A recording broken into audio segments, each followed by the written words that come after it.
It was kind of like a gift of desperation. Oh, I'm a human before I'm a lawyer. That difficulty is where the learning and the growth happen. Can't do it. This is a practice for life, so there's no need to rush. 2 books isn't enough. You're writing a 3rd book. I didn't feel like I was becoming depressed again. I felt like I was wired. Well, I just don't want to get yelled at by Justice so-and-so. What if you do? You can't solve anxiety with thinking. I'm gonna write down "you can't solve anxiety by thinking," place it on my wall. Your mind's still gonna see that sign. It's gonna be like, hold my beer. Yeah. Challenge. Watch this. Can you...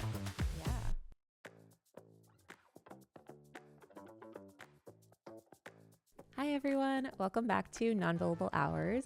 My name is Odette and I am a litigator, the host of this podcast, and someone who wants to make your lawyer life a little more joyful. Today's guest is someone whose story I think will resonate with a lot of you out there. Claire E. Parsons is a practicing lawyer, meditation and mindfulness teacher, and the author of How to Be a Badass Lawyer. What I like about Claire's story is she didn't come into mindfulness from some perfectly aligned and balanced place. It came in a time when she was dealing with a lot, and she started meditating literally 1 minute at a time. Now she has over 1,000 hours of training. She teaches other lawyers, and she's built a whole second dimension to her career around making mindfulness actually usable in real life as well as in your legal life. So let's get into it.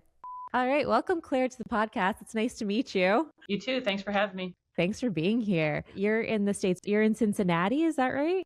Yeah, I'm actually currently physically in Kentucky, which is just across the river from Cincinnati.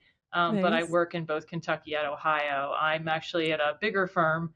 I do school law and I work on both sides of the river. Cool. So you're called in both states, or like here, if you want to work in different provinces, you have to be called to the bar in those provinces. But I know in the States, it can sometimes differ where some states you don't have to get called. So how does it work there? Yeah, in Kentucky and Ohio, I had to take the bar exam to get licensed in both. Most of my practice history has been in Kentucky, but now a lot of it is in Ohio. And so it's kind of gotten bigger too in terms of the geographical footprint because of my work at this firm, which is a lot larger. So yeah, it's been quite a journey. Sounds like you're busy.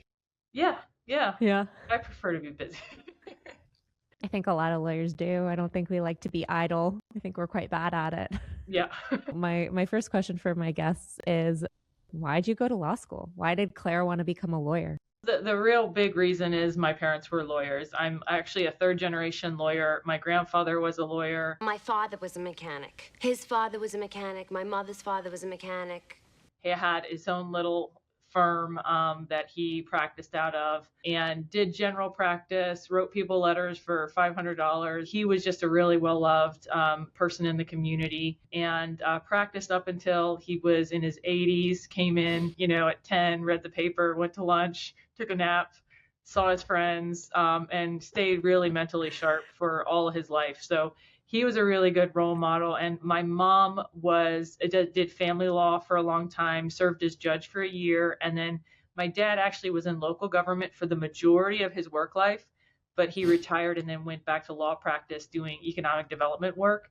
And probably because of my experience, honestly, watching my dad, that drew me to local government work when I started practicing. I actually kind of moved into school law because I just got pulled into it and I ended up liking it. But my parents did not necessarily want me to become a lawyer. I used to do origami as a kid and they sent me to engineering camp. It just was not a fit. We made these bridges as one little thing that we did with erector sets, and they were going to put weight on the bridges to see whose was the strongest. And mine started falling apart before they ever put weight on it. So I joked that I saved thousands of lives by becoming a lawyer. So your parents didn't want you to become a lawyer. They wanted you to become an engineer. And you rebelled and became a lawyer anyways.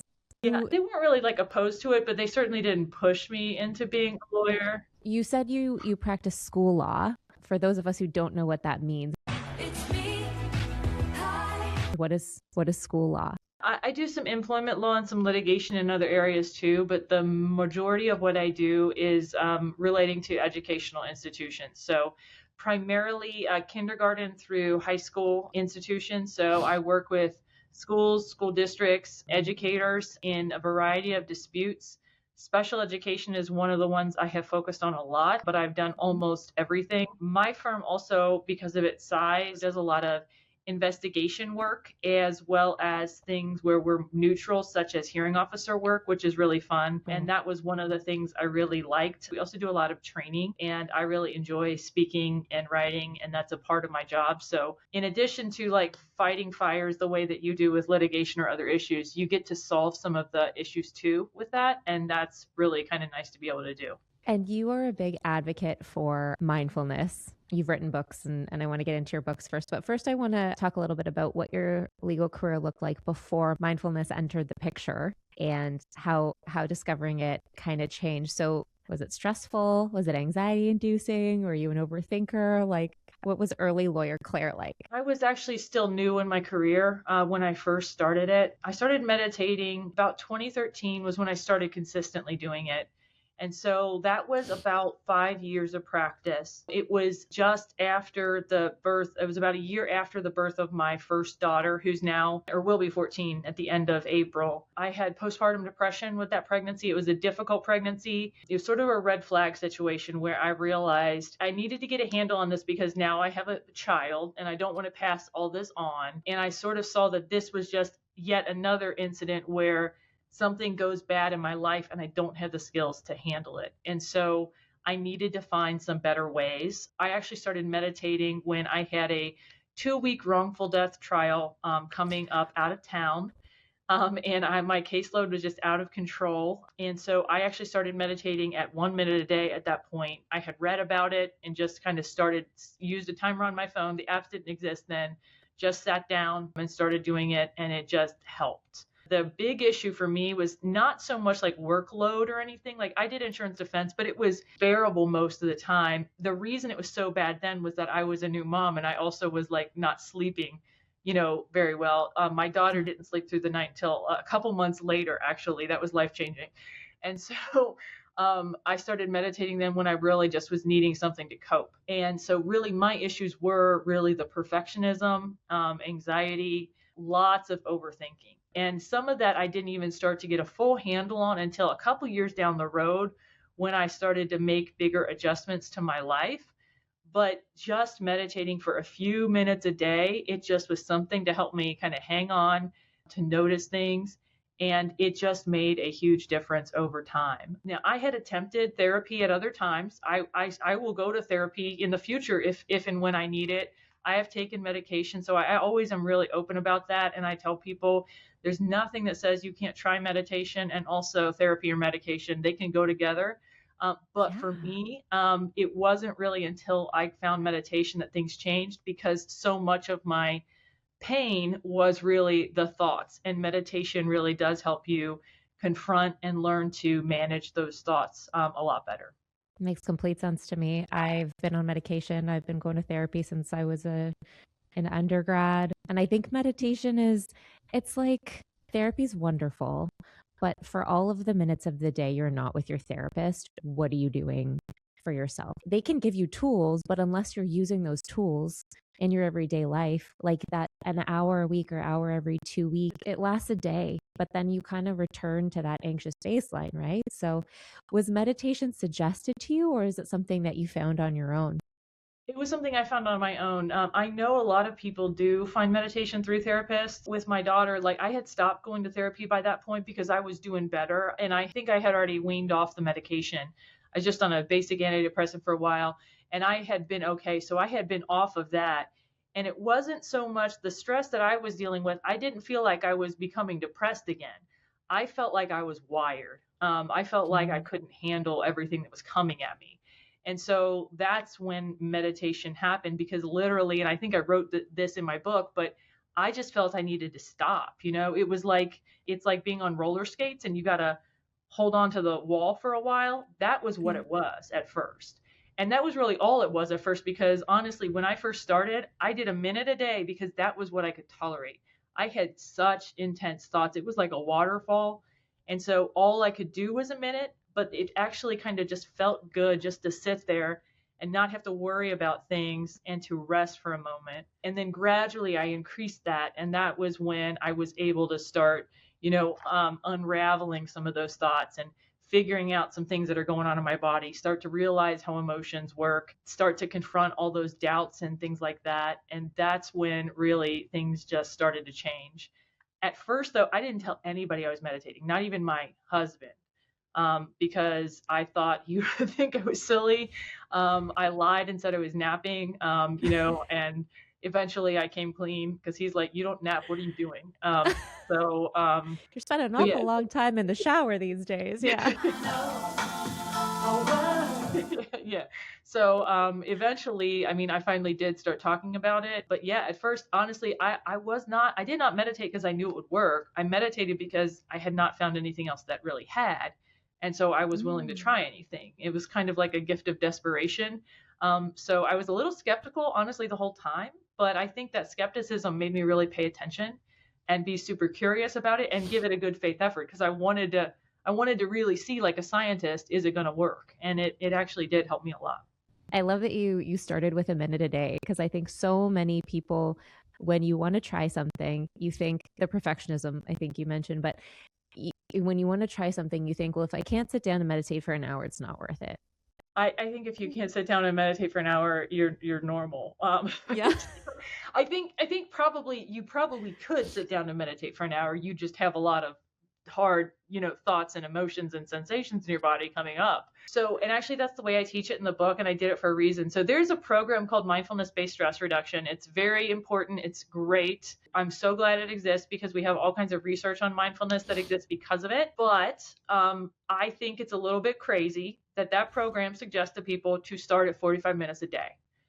I think that is too much. And I understand why they do it, because they want a good clinical dose so they can test, right? Like we talked about.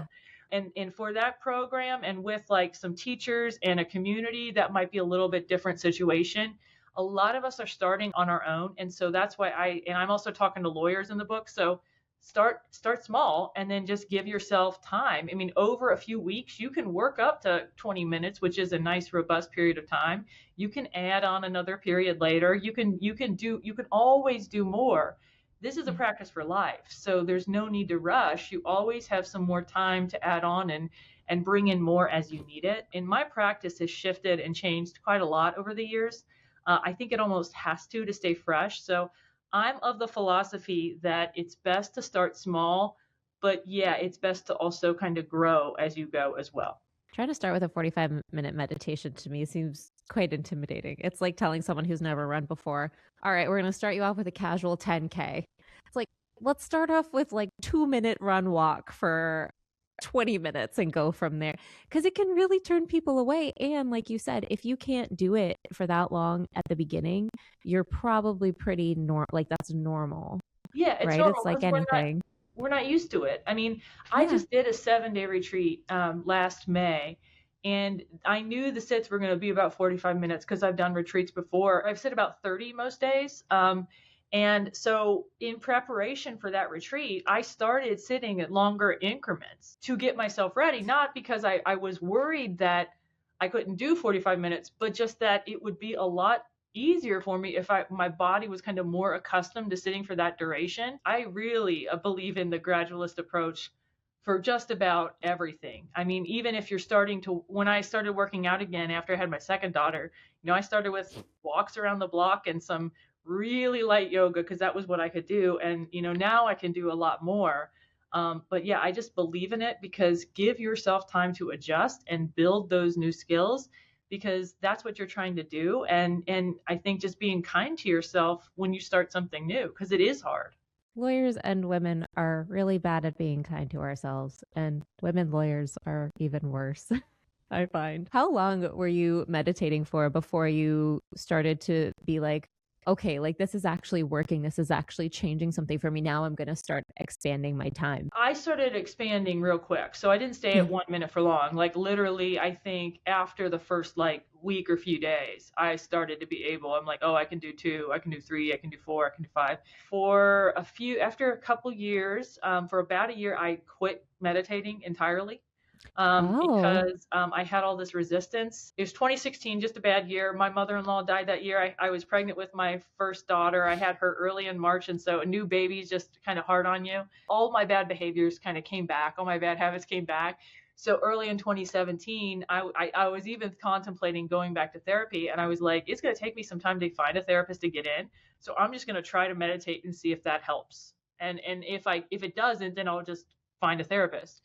And I was shocked. And actually then I just started at 20 minutes a day. I didn't need to work my way back up because I was ready for it. And yeah, it helped me again. And it helped me get out of some of the reactivity things that I had been doing. And that was when I really started to make some more, it just started to have a lot more, if you want to call it, progress. And part of it was because I started going to like my local Dharma center, some courses. I started going to some retreats. I actually got support from a community and teachers, because up to then I had pretty much been doing it mostly on my own. So that was kind of a game changer then. And that was also when I could start to sort of look at my life, my law practice, and make some really positive changes. I think it's really sweet that you said you didn't want to tell your husband at first that you were meditating, and then you finally told him. Do you find that not necessarily with partners, but with lawyers, do you find there are some misconceptions about meditation and what it can do for you and what you shouldn't expect it to do for you? There's all kinds of them. I mean, some basic ones like mindfulness and meditation are the same. They're not. Meditation is something that can increase mindfulness, but we all have mindfulness, and we just can train it up and make it more available to us. I think they often don't understand compassion and the kindness aspects of mindfulness, which are actually, I think, the most important for lawyers, because those kind of more, traits about like receiving things, allowing things, being kind, those are the ones that made the biggest difference to me as a lawyer. I already had a lot of the focus and the clarity and the diligence and the discipline. I had that in spades.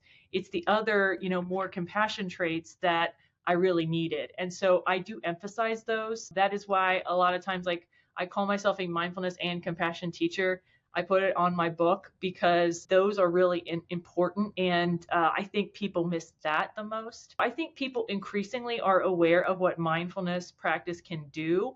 I think some of the biggest misconceptions, though, relate to whether they can do it.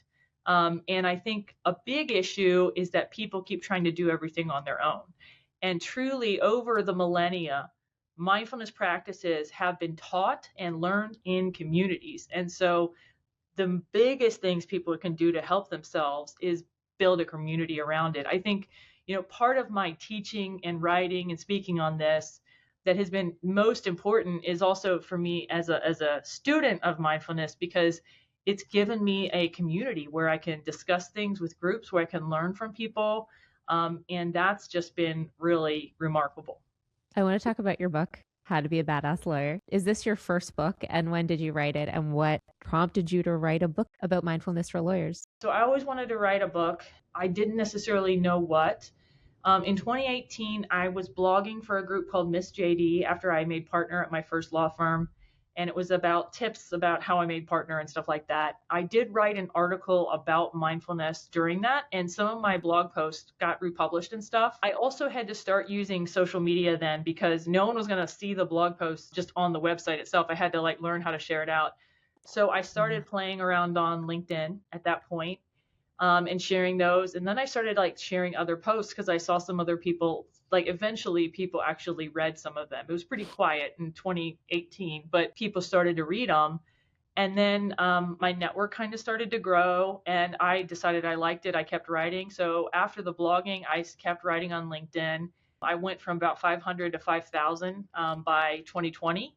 In 2020, the pandemic was going on, and so you couldn't network. That little thing.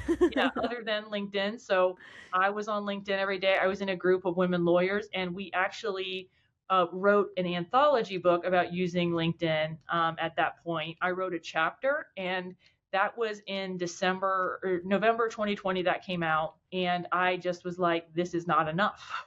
I want more. I also, by that point, had signed up for a meditation teacher program. I finished that in December of 2020 because I was already speaking on mindfulness and things, and part of it was community service, offering talks and stuff like that. So that one I wrapped up pretty quickly. To celebrate, I launched a blog, Brilliant Legal Mind, which I currently still am running. I did that for about a year, wrote a blog post almost every week for a year. I realized that's enough for a book. 50,000 words, is about enough for a That's a book. book. Yeah. I had a guy, one of my mindfulness people connected me with a guy named Ben Joya, who's a coach who helps people get books done. And Ben had been lovingly emailing me, trying to set up a call to talk about doing a book. And I kind of put him off for a while. But at the end of 2021, I realized I was 39, about to turn 40 in 2022. And I was like, I'm going to use my birthday as motivation to get a book done by my 40th birthday. And I worked with Ben to help me figure out how to go from being basically a short form writer to a book author. So then I got it done. And actually, when I wrote it, it was between the time when I was leaving my first law firm, where I was equity partner. It was a big emotional deal, but it Wow. turned out okay. But I thought I'll write the book because it'll be great to focus on something else for a while in the transition, and then published it in November 2022. So that book is a 4-week guide to learning meditation for lawyers. You start with 1 minute, and then the goal is by the end to get to 20 minutes, and you'll learn breath practice, body scan. I have a chapter on joy because I think one of the things lawyers miss out on most is really capitalizing on good things, noticing them, celebrating. And then the final chapter is teaching loving kindness practice, which sounds really sweet and schmoopy. Bye, Schmoopy. Bye, Schmoopy. But it's a really powerful and effective practice, especially for lawyers when we're dealing with difficult stuff a lot. Totally.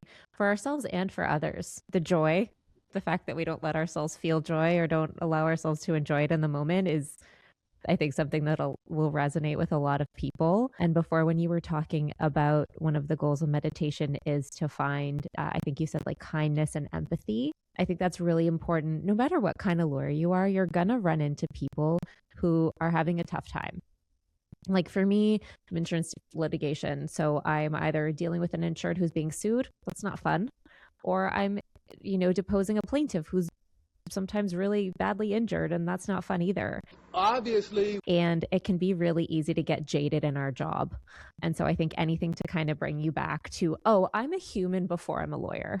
Like I'm a person, and these people, and see them as people rather than files and case numbers, I think is something that a lot of people can resonate with. When did the speaking start? Because you're awesome on LinkedIn. I love reading your stuff on LinkedIn. You've written books, but you're also a speaker. So when did you decide to go from practicing mindfulness and meditation to wanting to share it with others through speaking? So I've always liked public speaking. I don't think I've always been as confident as I am now. If I could just say a few words, I'd be a better public speaker. But I've always liked public speaking, and I've liked teaching. I'm an introvert. If you put me in a room with 500 people at a networking event and I have to find someone to talk to, I will hate it. And I Same. will feel like I'm like a kid looking for someone to sit with at lunch in middle school, and it would just be awful.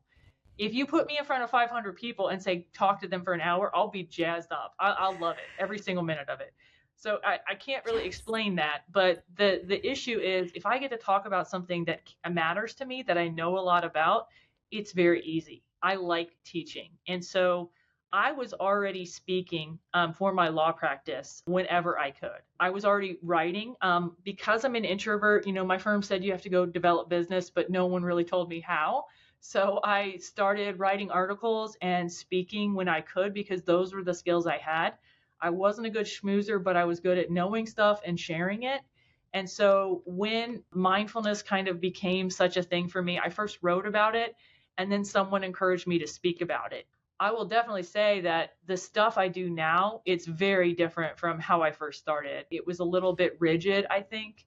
And now I'm a lot more fluid, and I'm much more interested, not just in explaining what mindfulness is, but now I'm just more focused on here's how you can actually apply it. Here's how you can use it to deal with these horrible situations and just not make them worse. Last year, I did one for Law Line on dealing with difficult people, which has been really popular. And that's just been a great, practical skills. And here's how you can actually take these practices and apply them to life. And I think that's what makes me most excited about it today. You said it's hard to explain how you can be an introvert and hate networking, but love public speaking. I know a lot of people who feel the same way. I would rather stand up in court and deliver a factum to a scary judge than be thrown into the middle of a networking event and say, here's a bingo card, go find some. can't do it. So many people that I talk to love LinkedIn, and they say that it really, really helps get their message out there. Were you afraid, or maybe not afraid, but were you apprehensive when you started to want to speak about things like meditation and mindfulness and write about it? Were you worried about how you might be perceived as a lawyer doing this other, it's connected, but it's kind of a side thing as well. So were you worried about that at all? I've always been worried. I mean, I'm still worried sometimes because I live in a conservative part of the world. At this point, I've gotten so much positive feedback from it that I feel a lot better. When I did start writing about, I don't just write about mindfulness either. I've written some things about mental health. Like I wrote about an article for Above the Law about having postpartum depression and dealing with that. I've written one about dealing with loneliness. I've written some blog posts about, having to do dry January after COVID because I had to learn how to check my alcohol habits a little bit. I mean, I always worry about this stuff. And now I sort of see the worry as like a sign that I'm actually in the right direction. Because if I'm not kind of writing something that scares me, I don't know that I'm always getting to what the real issues people are facing are. Sometimes I've learned that if something, still makes me too afraid, you got to say no. But like as a writer, part of your job is to tell the truth. And so, if I'm not a little bit nervous, then I don't know that I'm telling the truth as much as I could be. So now I take it more as a guide, or that I'm kind of stretching myself in a way that's important. Ultimately, when I left my first firm was, I think, when it really changed, because I had a lot of like imposter syndrome around that. I had, 5 or so thousand followers on LinkedIn. I had this blog and I was kind of out there. I had written the book, or was going to write the book at that point. And so when I was looking for firms, I kind of decided I'm going to put that I'm a mindfulness teacher and have all this stuff. Because to be honest, if these firms don't like it, I want to know it right up front. And I was actually really surprised at how positive everyone was about it. Now with my current firm, they're really supportive of it. I'm going to be doing a 4-week intro to mindfulness course for the firm in July. I'm the wellness co-chair. Even though I've only been here a little bit, I do meditations for the firm. They've been super supportive. Things have changed over the years as I've been doing it too. But I've been worried about it, but it hasn't turned out to be a negative. As a general matter, people have been pretty positive, and even clients have commented about it too. Using your worry as a guide is like the best advice. Your 4-week course, is that self-guided? Is that in the firm? Like, what do your courses look like when you provide them to lawyers? Yeah, so I have done a few different courses. I have one on PLI that's like a 3-week one, and I've done some mini ones. I don't have an online one created just yet. So I am doing yet another mindfulness teacher course because I cannot stop. It's like Pringles. Once you pop, you can't stop. I'm doing Tara Brock and Jack Cornfield's 2-year program because I just wanted something a little more comprehensive than what I had had. There is a practicum requirement for this one where you have to make a 4-week course. Because I had written the book but had not yet fully developed a 4-week course, I thought it would be real good motivation to do that. And I'm at a pretty large firm and they have embraced it. So I'm going to be doing that over the summer. But because I've already written it out in my book, I have a very good idea of the roadmap I'm going to do for it. But I'm doing it over July because I'm a school lawyer and it's a little less intense at that point. So yeah, so it's going to cover the same practices I mentioned from the book and really follow that. We will see how it goes. Have you found that since starting mindfulness and meditation and talking about it to now, you said things have changed, I think. Have you noticed that the legal profession, maybe where you are or in general, has grown more receptive to these kinds of things? Or have you noticed a change in how you're received when you talk about it? I have noticed that the education level is definitely higher with people, and people are definitely a lot more open. Like I spoke for a group today and 2 of the lawyers just kind of said, my therapist told me this and my therapist told me that, not like a challenging way. They just mentioned it. And I was kind of like, they were younger, but I was like, wow, like, I don't know if when I first started, people would have just started talking about even having a therapist, but they just said it. And I was like, that's awesome.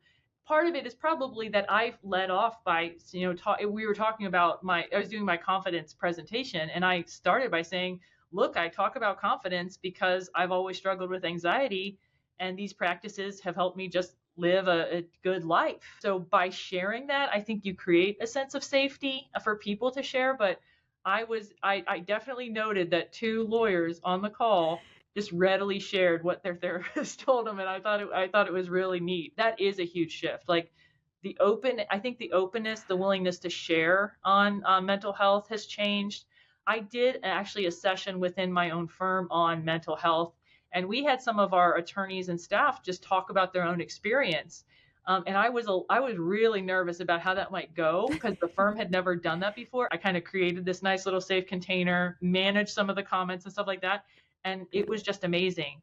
People were real open, and then some people even kind of commented as well in the chat on their experience. So I think that willingness to share, I think is a big change. I think it's a beneficial one too. We still have a long way to go, and some minds and hearts to change, but I do see things going in the right direction.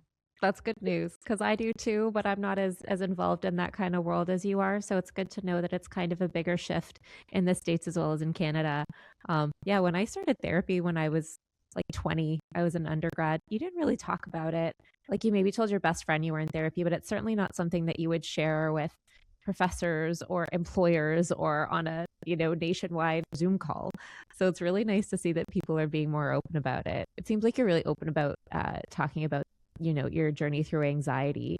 Are there one or two things that you feel have really shifted or changed since starting more mindfulness and meditation when it comes to the anxiety? One is that you can't solve anxiety with thinking, right? I mean, you think you can, and your thoughts tell you you can, but you actually can't. And honestly, the thinking usually makes it worse. You outsmart yourself. You talk yourself into really bad choices. You tell yourself that you have to do everything on your own when it's crazy. And so what I've actually learned, and I was talking to my husband about this the other day, I don't think I totally convinced him, but when you're afraid, honestly, like you don't have to think about it. You don't need to analyze it. You honestly generally need to feel it and take care of yourself. And you make your decisions after you calm down, not when you're afraid. But anxiety is constantly asking you to make choices in your life when you're afraid. It's also telling you all the time that you have to make choices. And in many cases, like I always felt like I was at some crossroads all the time. Like, and it was going to dictate the rest of my life, like almost every day. And then I finally realized, like, I'm not even there. Like, things are just calm right now. Can't you just like let it be good? Like, I think, in my practice, I think there was this one summer where things went really well and I still kept like driving myself crazy. And I'm like, Claire, like you have the family you always wanted. Your kids are healthy. Your husband's fine. Everything's going well. Your practice is going well and you're still just driving yourself crazy. What gives? That was when I actually went to therapy with not being depressed at all, but to sort of learn how to stop that pattern. And that was when that was sort of when I made a lot of changes in my work and started and realized that what actually was going on was not that I was afraid of how things were, was that I wanted to do other things, including writing, speaking, doing more business development type stuff, which is what I started to do. So I was stifled, really, not truly afraid. Getting caught in those thoughts, it just keeps you stuck. And I'll say the second thing is that I now, when I'm afraid, I now like ask for help. Like I see that I'm getting in my head about stuff and I ask for help. Like in February, things were slower than I wanted them to be. And I was worried about my hours and we have some change in the firm.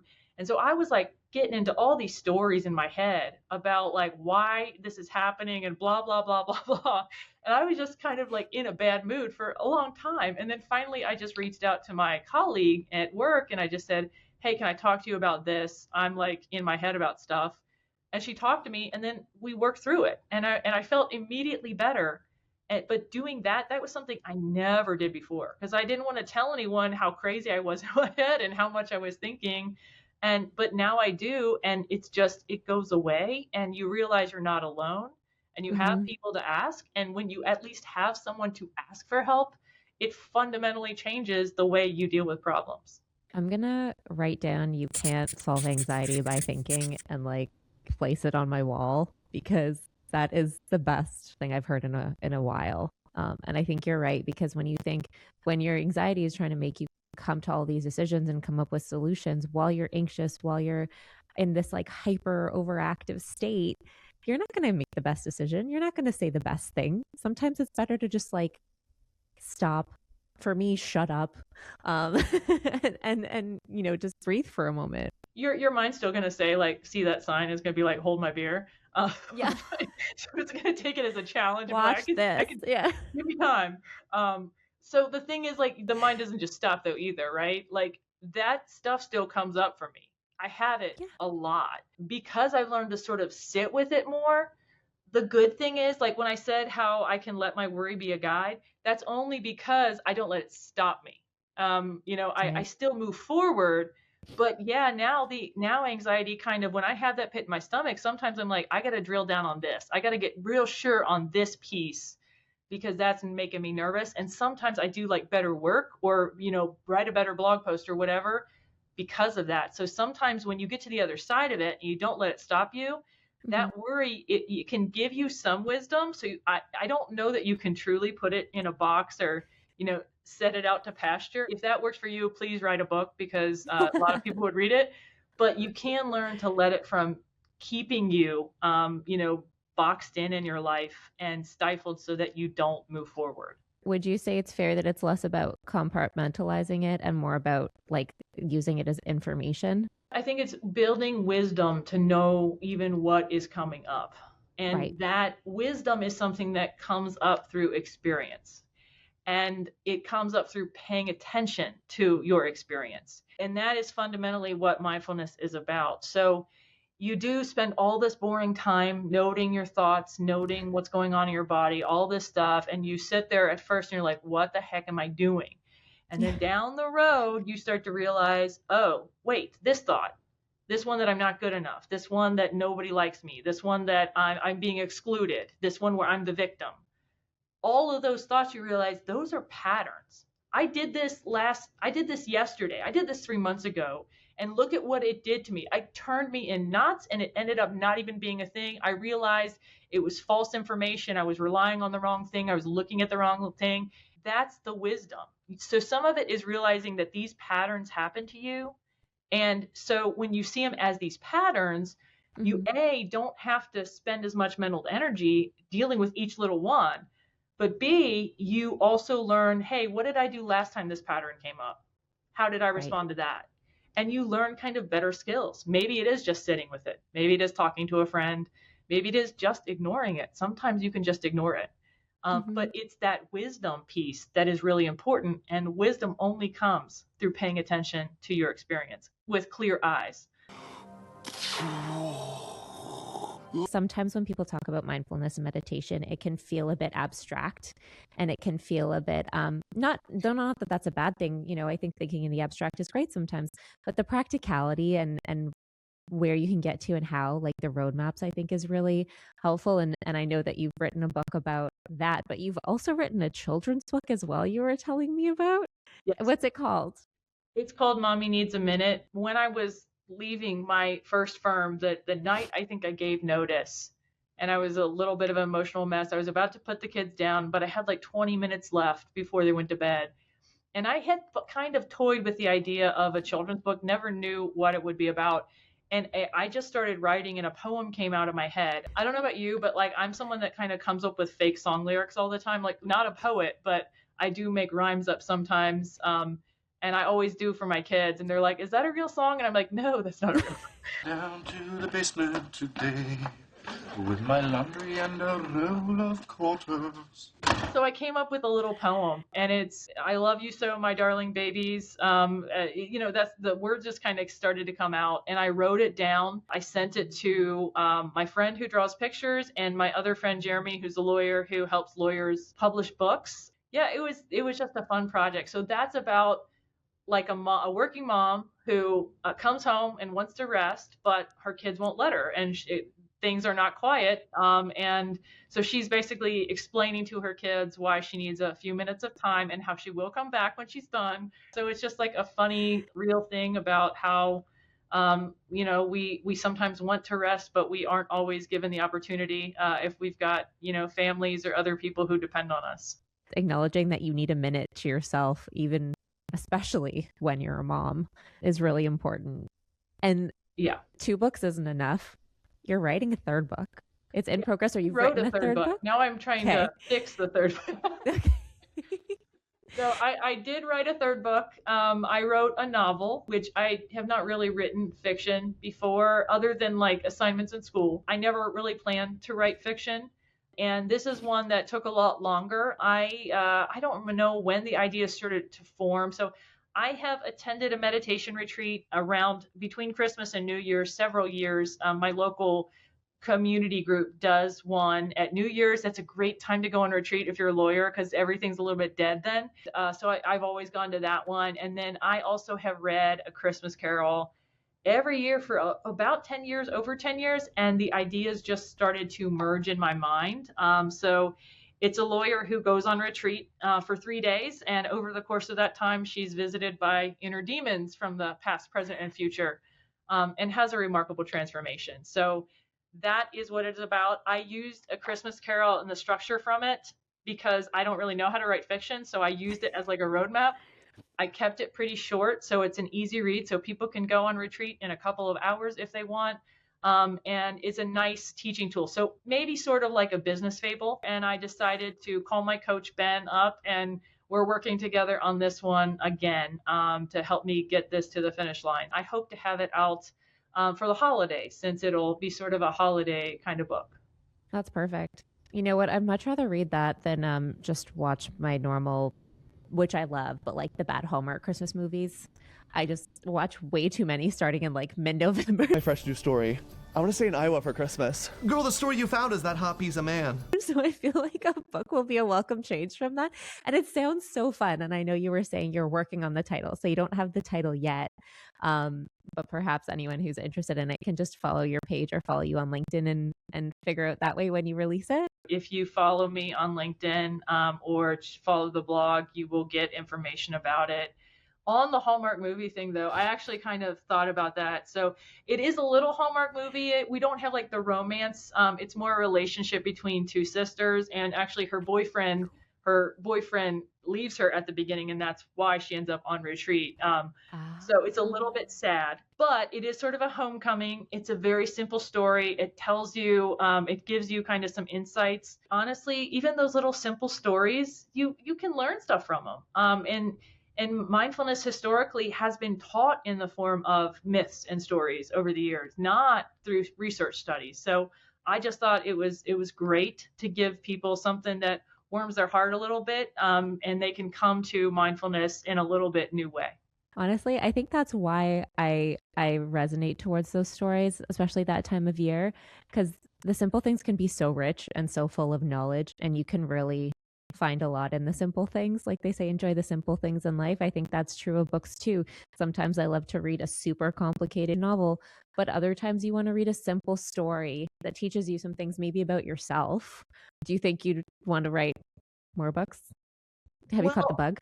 I mean, yeah, no, I'm definitely going to write another one. And that was in part why I just decided to move forward with this novel, because I had all this doubt about it. I'm like, no one will read it, and it's not that good, and blah, blah, blah, and the world is falling apart. And why would anyone care about this? You know, all of the classic doubts. But ultimately, I was like, it won't leave me alone. And I am the kind of writer where if I have a project that's not done, it's hard for me to move towards the next one.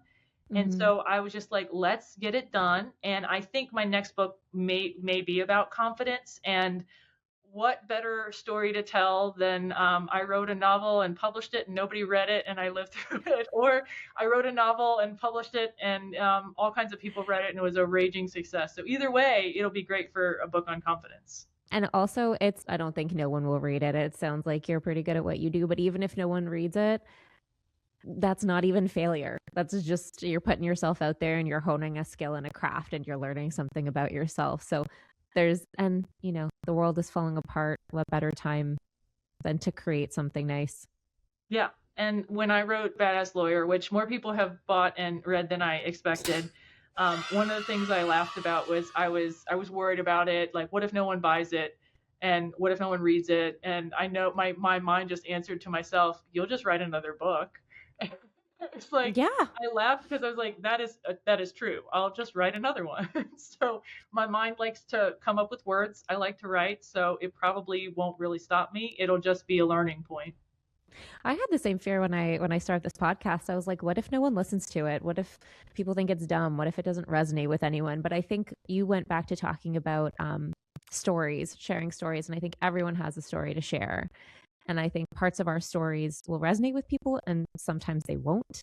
And if they don't, you're just learning how someone else experiences the world. And if they do, then you've found a connection and you feel less alone. Like there's nothing bad comes of sharing your story. So I'm glad that you're putting these out into the world. And on those what if questions, I mean, one thing to do is just actually answer it, because we ask ourselves these what if questions as if they are the end of the story, like as if we cease to exist or vaporize or like immediately die because some bad thing happens. But truly, with what if questions, I mean, we're lawyers too. So let's remember that we are trained as problem solvers. So what if we get presented with a problem? Well, the odds are we're going to solve it. And so you actually have those creative skills. You know what to do if you give yourself some credit. So sometimes just answering the what if question when you're calm enough and you won't make it worse, but answer it because you probably will just solve the issue. You'll fix it. You'll figure out a way through if you give yourself the credit. Sounds like a very mindful approach, but I think a lot of us could use a little bit more. And you're right. What if? Like, you've worked as a litigator. What if you go to a hearing or a trial and you lose it? Okay. You go back to work the next day. No one's going to fire you. Like you said, you're not going to die. No one's going to, I had trial scheduling court in front of quite a scary judge in Toronto that no longer does it. But I remember the lawyer calling me being like, well, I just don't want to get yelled at by Justice so-and-so. And I was like, what if you do? I was like, what if she yells at us? What if she yells at you because you don't have your expert reports? I'm like, I literally said to her, I was like, is she going to put you over the table and spank you? Is she going to call your office? No, you're just going to have an unpleasant moment for a few minutes. You might be a little embarrassed. You might go a little red in the face, and then you're going to log off and you're going to go about your day. Like, that is the worst case scenario. But we spend so much of our time giving away our joy and our peace to those what if moments when you're right. If you just think about it, confront it head on, answer the question, and be like, I'll still be okay. We have to trust ourselves to figure it out and know that we're going to, whatever the word fail means to you, we're going to do it a lot. When it comes to lawyers who are maybe resistant to trying out mindfulness, meditation, exploring a new way of trying to become a better version of themselves, whatever the resistance is, what's your suggestion to someone to just get started and try it out? I mean, I know I told my mom was talking about it, and she's a very fidgety person, and I didn't think she was really gonna sit. But she was interested in it, and so I said, you got a really nice porch swing, Mom. It's my favorite spot in your house, and the weather's really nice outside. Go outside, leave your phone inside, just sit there for a few minutes and see how that feels. So I would say start really easy. Like, I would first say, like, do you really have to meditate? No, you could probably find some other practices, some moving mindfulness, yoga or something, maybe someplace to start. A lot of people come to meditation through yoga. I was the opposite, but you could try some other things, but you don't have to make this fancy or anything specific. I would start by trying to make it as pleasant and enjoyable as possible, because the more you enjoy something, the more you are going to want to do it. And if you have to fight to do it every time, it's not going to be a habit that lasts very long.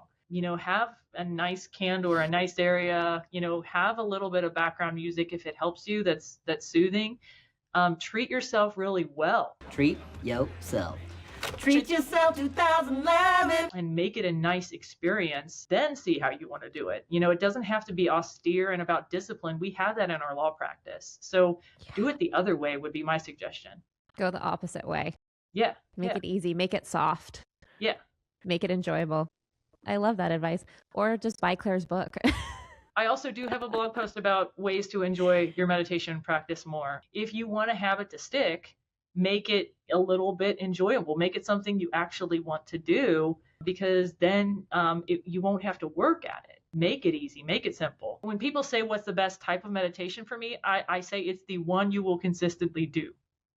The one you will consistently do is the best. That also kind of applies to which practice do you want to do? Well, a lot of times people say, I tried this and it doesn't work. And I'm always like, Right. what does work mean? Right. Because sometimes when people like struggle or have difficulties, to be honest, meditation is a little bit like weight training. So it should be a little bit hard. Like if I did weight training and I enjoyed the entire experience because it was the easiest thing ever, that would not be very good weight training. Right. So it should be a little bit difficult. Now, if it is causing really bad stuff or you have had traumatic experiences and it's bringing back a lot, then you need to maybe settle down, ease back, get a teacher, get some help. But for most of us, that difficulty is where the learning and the growth happens. And so if you're noticing the difficulty, you're actually probably doing it right. It's just that you might need to learn some letting go and some easing up and being kind to yourself. And that's where those skills emerge. And I think also going back to a point you made earlier, which is really important, which is community and not being afraid to find people as coaches or ask for help, I think is also a really good thing that people can take away from it. If people want to find you to read your book or read your blog post or work with you, where can they find you? So LinkedIn is where I am personally the most. So that's at Claire E. Parsons. I use my middle initial because there's some other Claire Parsons on LinkedIn. And there are, yeah. One of them is actually very active and super hilarious. So for her benefit, I don't want anyone to confuse me with her. Claire E. Parsons on LinkedIn. I talk to anyone. I love getting connection requests from other lawyers, especially. Brilliant Legal Mind is brilliantlegalmind.com. It's on WordPress, Instagram, LinkedIn is probably the best place. And I'm also playing around on Threads now. Also Facebook, so you can follow it on social media. I do have a YouTube channel too with meditations and things if you like to do that. The book is on Amazon as well as other online booksellers. Both of the books are. And then look for the new book, the novel, later this year. Name to be determined. My last question for you is, it's funny that you mentioned making up songs, because actually my last question for you is to ask, if your life had a theme song right now, what would it be? Showbiz by Hayley Williams. Yeah. So Hayley Williams' newest album, Ego Death at a Bachelorette Party, it has been my obsession since last October. I was not a fan, wasn't very familiar with her at all, did not really listen to Paramore.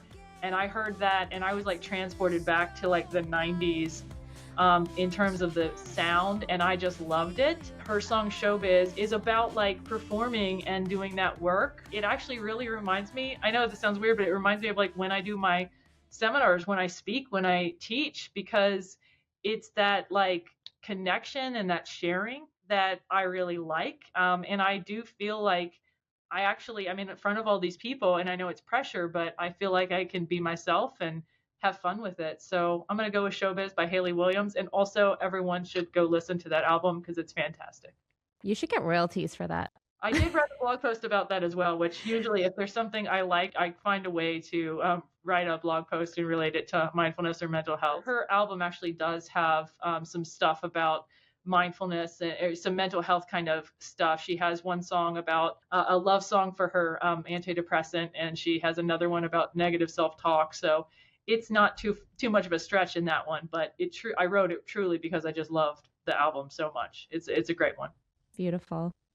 Claire E. Parsons, I really appreciate you taking the time today, and thanks, Claire. All right, that was my talk with Claire E. Parsons. If you got something out of this, I know I did, and I think most of you will, just try one small thing from this conversation. It doesn't have to be perfect. You can find Claire's book, How to Be a Badass Lawyer. I know you already are, but how to be a more badass lawyer, and her work and where to reach her in the show notes. I highly recommend checking out her blog and Claire on LinkedIn. As always, if this episode helped you or you think it will resonate with someone that you know in the legal community, please feel free to share it, and also be sure to like, subscribe, ding the bell, do all the things. And I'll see you next time. Bye.